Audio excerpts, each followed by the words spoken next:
Gracias, presidenta. Gracias, vicepresidente, secretario, gobernador, convencionales presentes. Gracias. Gracias a todos los presentes, a todas las autoridades. Para mí es un gusto conocerlos a todos en persona. A varios ya nos hemos entrevistado, pero de forma telemática. Es un gusto conocerlos en persona. Hemos conversado con más de la mitad de ustedes y algunos de ustedes ya conocen este tema que nosotros venimos a presentar. Gracias. Gracias. Avísenme si se escucha. Sí. Bien. Tenemos una presentación que nos acompaña. Gracias. Me voy a tomar de un concepto que usó la presidenta de la convención, el problema de la democracia.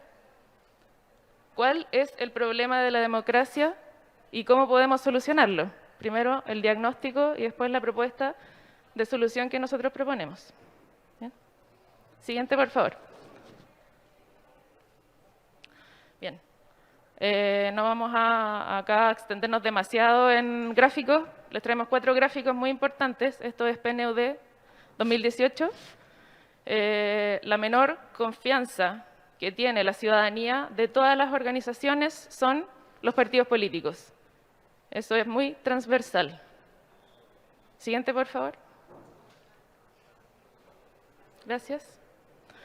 La ciudadanía no se siente representada por la clase política y creo que la existencia de esta convención hoy en día es la prueba de ello. Ahí vemos ese gráfico. No se identifican con ninguna forma de representación. Siguiente, por favor. Esto es el proceso constituyente de Bachelet, los resultados. El concepto que salió con la más alta mayoría fueron los plebiscitos, los referéndums y las consultas ciudadanas. O sea, la ciudadanía quiere organizarse, quiere manifestarse, quiere expresar su opinión, y no solo expresar su opinión, sino que la opinión llegue a una forma concreta y vinculante de manifestarse. Siguiente, por favor. Último gráfico. Por favor, acá quiero que se fijen en la última barra de todos los indicadores. Somos una ciudadanía activa. A lo mejor no a través del sistema representativo.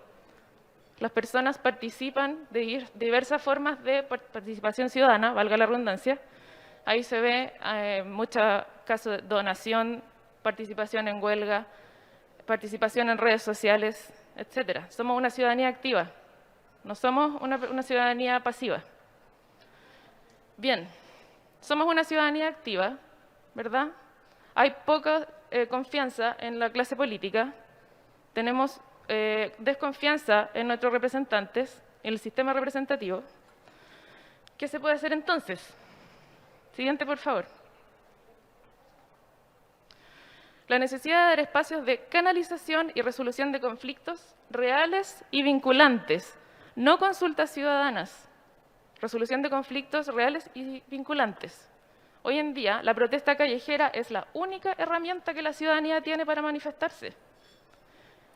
La necesidad de alinear la clase política con la ciudadanía, la necesidad de aumentar la legitimidad de la toma de decisiones, la necesidad de los ciudadanos de involucrarse en la toma de decisiones de su propio entorno, ya sea a nivel nacional, regional o municipal. Insistimos, de forma vinculante. Siguiente, por favor. Bien. La democracia directa moderna es un concepto que se acuña, que incluye 3 mecanismos de democracia directa que funcionan los 3 en su conjunto. Bien. Este mecanismo, la democracia directa moderna, que es un concepto, digamos, acuñado por la academia, es un mecanismo que se ha usado por más de 100 años en otros lugares.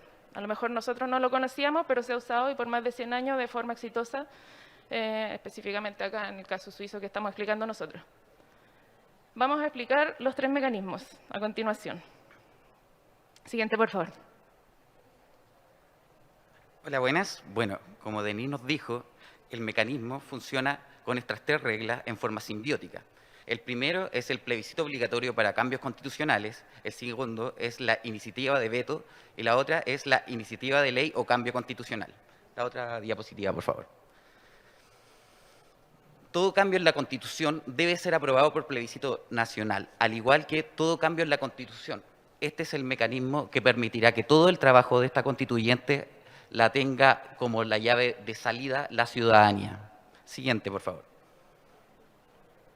El segundo mecanismo es el veto de ley.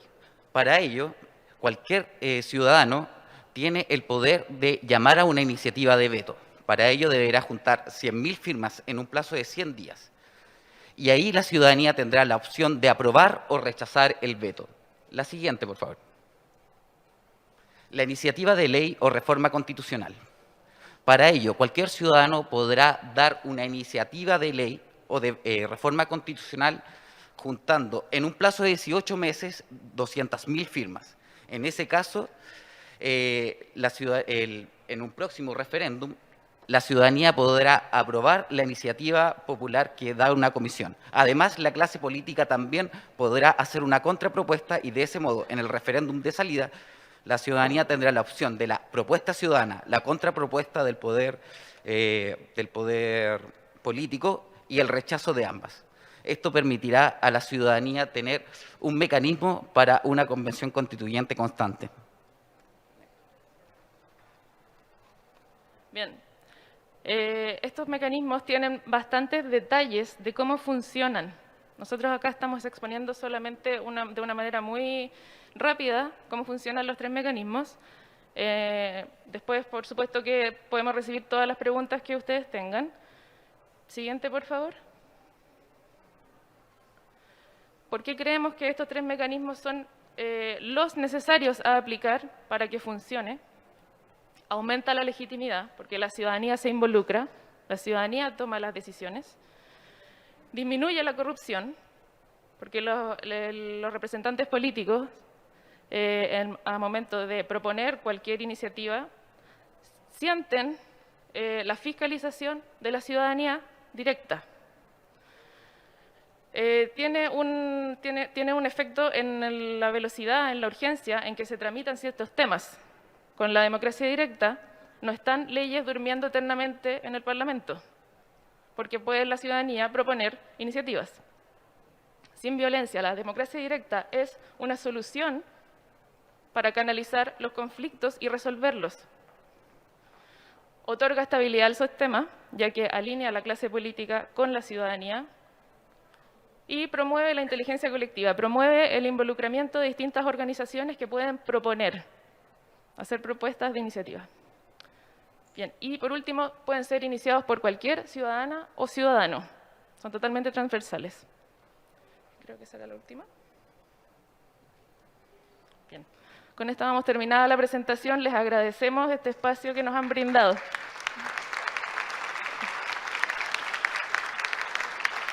Vamos a dar la palabra a doña Natalia Enríquez para que formule su pregunta. Los micrófonos están al costado de la galería. ¿Aló? Hola, buenos días, en especial a todos los presentes. Y muchas gracias al Gobierno Regional por la recepción y también a todos las y los expositores. Quisiera hacerle una pregunta a la primera expositora, perdón por no recordar su nombre, pero tiene que ver con si ustedes han considerado un mecanismo de revocabilidad del mandato y cuál sería su propuesta. Gracias. Denise Landea, sí, para que pueda responder de inmediato, por favor, desde el podio.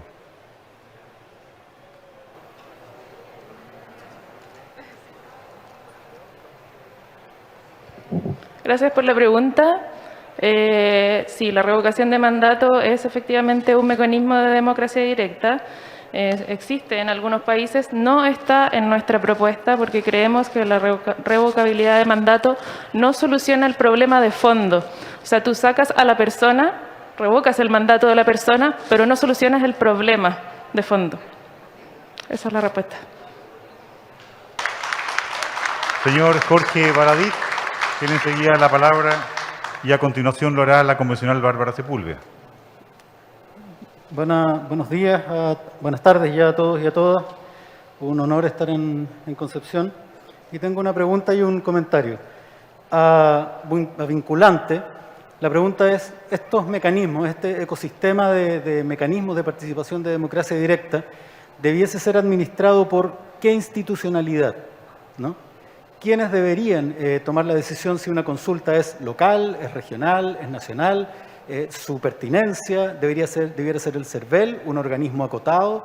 Esa como primera pregunta. Y como un comentario, es cierto que yo no he vivido en la Araucanía, pero sí he vivido en zonas donde habían enfrentamientos, balazos, muertes y gente asesinada, que fue la década del 80 en Valparaíso. Esas muertes y el miedo que vivíamos no se eliminó con más violencia y decretos contra el terrorismo, sino con democracia, justicia social y justicia histórica. Esto lo digo desde mis más profundas condolencias por todas las víctimas en este largo conflicto. La paz social no se logra con fusiles, de ningún lado. La paz social se logra con justicia social y democracia verdadera. ¿Y por qué lo sé? Porque ya estuve ahí. Muchas gracias. Gracias. Invitamos a Denise Landea o de vinculante para que dé respuesta, por favor. Bueno, gracias por la pregunta. Al no tener democracia directa, no hay una institución a la que la podamos comparar. Pero, sin embargo, si hacemos el paralelo, sería un mecanismo como el CERVEL. Las 3 reglas que nombré son las 3 reglas para nivel nacional. Sin embargo, estas también se pueden extrapolar a nivel regional y comunal. Muchas gracias. Gracias. Tiene la palabra enseguida la convencional Bárbara Sepúlveda y luego de ella hará su consulta el señor Eduardo Castillo. Buenas tardes. Mi pregunta también es para vinculante. Ustedes mencionan un mecanismo abrogatorio de leyes y también un mecanismo similar para la propuesta de iniciativas populares de leyes. Pero también mencionan que el número de personas que se necesitarían para el mecanismo abrogatorio es de 100.000 personas. Mi pregunta es, ¿por qué 100.000? ¿Llegan de alguna forma? ¿Hay una propuesta similar o que hayan asumido en torno a un universo, por ejemplo, las personas habilitadas para votar? ¿Por qué no utilizar un porcentaje, entendiendo además que el padrón va cambiando con el tiempo y esta es una constitución además que al incorporar mecanismos de democracia directa y esperamos que nos dure muchísimos años y décadas, debiese quizás tener ese tipo de flexibilidad? Entonces, la pregunta precisa es, ¿por qué deciden 100.000? ¿Por qué no un cálculo porcentual sobre el universo electoral? Tiene la palabra de vinculante. Muchas gracias. Bueno, si hay un porcentaje detrás, es 0,5 a 2% del padrón electoral. Nosotros, para sencillar la exposición, pusimos estos números. Sin embargo, lo que hay detrás es que sea un mecanismo lo suficientemente fácil para que la ciudadanía pueda acceder a él, pero lo suficientemente difícil para que no se colapse. Eso es lo que hay detrás de él y de todos los números y de los días. Muchas gracias. Gracias. Gracias. Convencional Tomás Laibe ahora puede formular su pregunta y enseguida lo hará la convencional Lisette Vergara. Hola, sí. Tomás Laibe, convencional de la región de Aysén. Muchas gracias primero por las exposiciones. Tengo 2 preguntas, una para vinculante sobre la implementación de estos mecanismos de democracia directa, dado que tenemos poca experiencia en Chile. ¿Qué obstáculos ustedes observan para esa implementación en términos de cultura política, diseño institucional o cualquier otro aspecto? Y para Verónica, ella mencionó la creación de una autoridad del agua. Me parece una propuesta súper interesante. Me gustaría si pudieras desarrollar cómo imagina que funcionaría con un consejo directivo, cuál es la relación con los gobiernos regionales, etcétera, el diseño de esa institución. Gracias. Bueno, para responder en primer lugar, por vinculante, Denise Landea, le vamos a dar 2 minutos para responder, ya que el señor Laibe formuló 2 consultas a 2 invitados distintos. Gracias por la pregunta. Más que un obstáculo, tal vez una dificultad para la implementación de los 3 mecanismos sería pasar por un periodo de adaptación, por decirlo así, para acostumbrarse a aprenderlos a usar los mecanismos de manera efectiva y que tengan algún efecto real. Por ejemplo, algo que nosotros no dijimos en la presentación porque es un detalle, y justamente este espacio para hablar de los detalles, es que de donde viene esta propuesta, se programan plebiscitos nacionales más o menos 4 veces al año. Eso quiere decir que las personas están votando constantemente 4 veces al año, todos los años. Eso produce una cultura de ir a votar, una cultura de involucrarse en la política, en dar opinión, en promover iniciativas, etcétera. Nosotros no estamos tan acostumbrados a votar tantas veces al año, sin embargo, este año ya hemos votado, creo, 3 veces. Claro, entonces tenemos ya un antecedente. Como digo, no es un obstáculo, pero podría ser una dificultad. Convencional Lisette Vergara tiene la palabra para hacer su pregunta y enseguida lo hará el señor Roberto Vega. Primero que todo, buena tarde. Saludo a la y los vecinos que nos ven por la transmisión del Distrito 6 desde la distancia, así como también a la y los vecinos de acá del Biobío de Concepción. Y la pregunta va dirigida a Denise de vinculante.cl. Primero son dos. Por una parte, por la respuesta que dio con antelación, debo asumir que ustedes como vinculante.cl no están abiertos a incluir la revocación de mandato. Y segundo, se relaciona con, ustedes plantean entre las 3 reglas el veto popular, el veto de ley, que es solamente para las leyes nuevas, entendiendo que esas leyes son las que le van a dar forma a la nueva Constitución que nosotros vamos a hacer, pero no consideran la derogación. En ese caso, ¿tienen pensado, uno, por qué no la consideran, la derogación de ley, y si tienen pensado incluirla dentro de esa propuesta? Muchas gracias.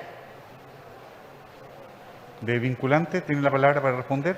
Bueno, muchas gracias por la pregunta. Nosotros no nos negamos al mecanismo revocatorio. Sin embargo, estas 3 reglas funcionan de forma simbiótica y pudieran agregarse más, claro. Pero sin embargo, estas 3 es las que funcionan en un complemento unidas. La segunda pregunta venía con relación a la derogación de leyes. Bueno, la tercera regla es el mecanismo de proposición de leyes. Y esta podría ser un mecanismo para derogar una ley siempre y cuando se pudiera proponer algo más a lo que se está derogando. Y bueno, el segundo mecanismo es simplemente para derogar antes que se publique en el diario oficial. Esa sería la respuesta. Muchas gracias. Muchas gracias. Tiene la palabra enseguida el convencional Roberto Vega para formular su pregunta y luego lo hará la convencional Loreto Vidal. Muchas gracias, secretario. Aprovecho de saludar ya no está el gobernador entre nosotros, a la gente de la región de Biobío, especialmente a los habitantes del Gran Concepción. Muy emocionado de estar acá en una estación de trenes donde la gente llegaba tiempo atrás a buscar educación y a generar trabajo y desarrollo para esta hermosa zona. 2 preguntas. La primera para la gente para la señorita Denise. Un plebiscito cuesta alrededor de 20.000 millones de pesos. Ustedes están proponiendo 4 plebiscitos en un año. ¿Cómo se saldrían estos recursos? Y la segunda, para don Sebastián Paredes, ¿qué solución le vamos a dar a las cerca de 300.000 familias que dependen directamente de la industria forestal? ¿Qué vamos a hacer con ellos? ¿Hay algún criterio de recambio? Eso sería. Gracias. Tiene la palabra para responder en primer lugar doña Denise Landea o señor de vinculante. Hasta por 2 minutos, por favor, no más de 2 minutos. Bueno, los recursos tendrían que venir destinados desde el CERVEL. Es obvio, sería un gasto más que si fuera solamente un plebiscito al año. Sin embargo, esto no es un gasto